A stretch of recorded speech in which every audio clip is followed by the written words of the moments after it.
রোজের মতোই আজও অফিস থেকে বাড়ি ফিরতে ফিরতে 7টার বেশি বেজে গেল। তবে বাড়িতে এসে বাবা মার হাসি মুখটা দেখলে মন ভালো হয়ে যায়। তারপর ব্যাগটা রেখেই রোজকার মতন ঢুকে পড়লাম ফ্রেশ হতে।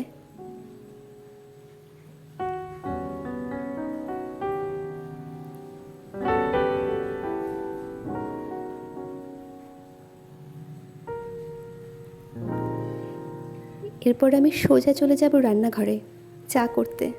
আমার চায়ের খুব নেশা।